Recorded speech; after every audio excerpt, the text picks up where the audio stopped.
The exterior of the Earth, the part that's called the crust, is broken into about 15 individually moving pieces, the Earth's tectonic plates. These pieces move in a variety of ways. They rub up against each other, they pull apart from each other, and they slam into each other. We have another lab that's going to deal with this in detail, but for now, I need you to know just a few things to be able to work with today's lab. Notice that I just circled the Pacific Plate. So the Pacific Plate is not just that area I circled, it's all of this area here that surrounds the words Pacific Plate. And now I just circled the North American Plate, and it works the same way, that all of that area in purple that surrounds the words North American Plate, that is the North American Plate, okay? Notice this also, that the Pacific Plate and North American Plate actually interact with each other. And in fact, they interact with each other in California. That's one of the places they interact with each other. You might know where this is going. To the San Andreas Fault. The San Andreas Fault separates the Pacific Plate from the North American Plate. In other words, the San Andreas Fault is the border between these two massive pieces of crust that are going to slide alongside of each other. The Pacific Plate moves to the north-northwest, and everything to the west of the San Andreas Fault is on the Pacific Plate, while everything to the east of the San Andreas Fault is on the North American Plate. Two completely separate pieces of Earth. You have probably, if you live in California, you have probably driven across the San Andreas Fault a number of times and may not even have known you were doing it. This is the most studied fault in the world. If you take a look at these diagrams, first of all, the way the San Andreas moves is what you see up in the upper left-hand corner, where you have two pieces of Earth that slide alongside of each other. And in fact, just like you can see on the left-hand side of it where the arrow is pointing to the upper left-hand corner, this is the way the San Andreas Fault moves along the side of North America. So in other words, the Pacific Plate grinds along the side of North America and heads to the north-northwest.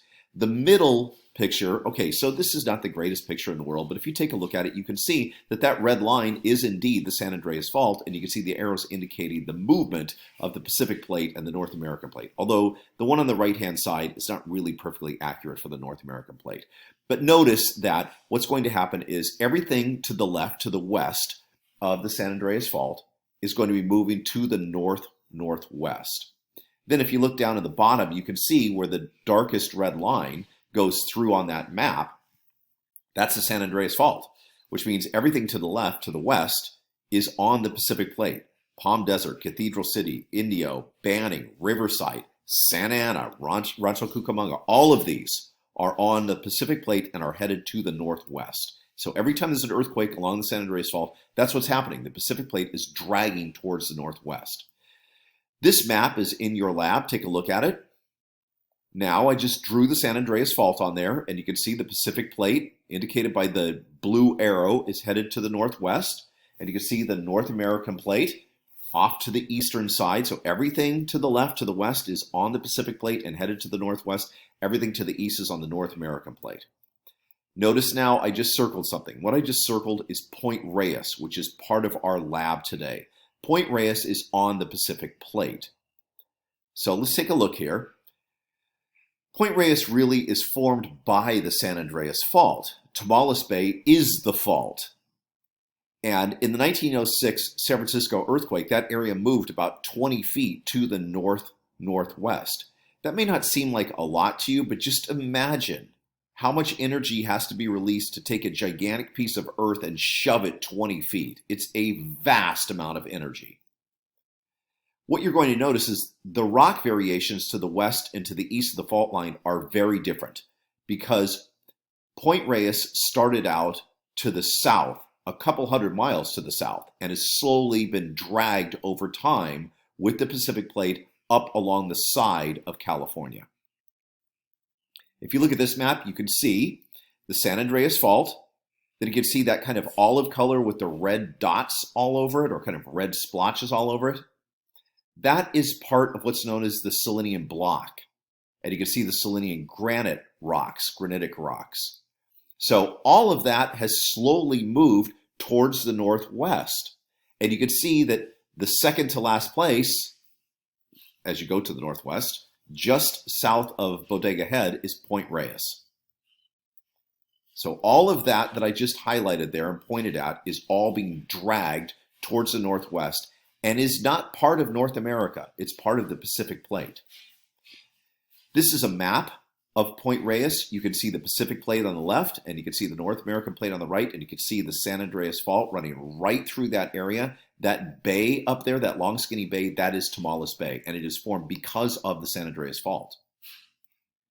So this is a geologic map indicating the rocks that are found.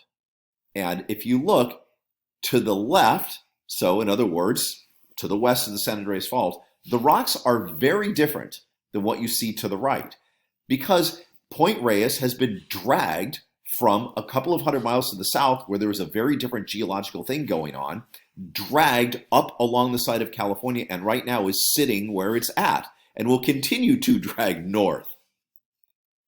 So this is also a geologic map, so it tells you the rocks, and this is included in the lab. When you look at it, I want you to notice a couple of things. So I just circled Tomales Point, and you can see on the right-hand side is the explanation of the different rocks that you find on this particular map. And if you look at Tomales Point and you see what the diagrammatic representation of the rocks looks like, you come over here to this explanation of the rocks and find the one it matches. It matches granitic rocks. And if you look back, that's indeed what it is. So that is that Selenian granitic rock. If you look to the right of the San Andreas Fault, you can see the rock is very different. The KJF, right? Take a look at KJF, Franciscan Formation and associated serpentine rock. Very different than the stuff that's all off to the left-hand side. Okay? This is a topographic map of Point Reyes and Tomales Bay. And you can see where Tomales Bay runs right through the middle. That literally is the San Andreas Fault.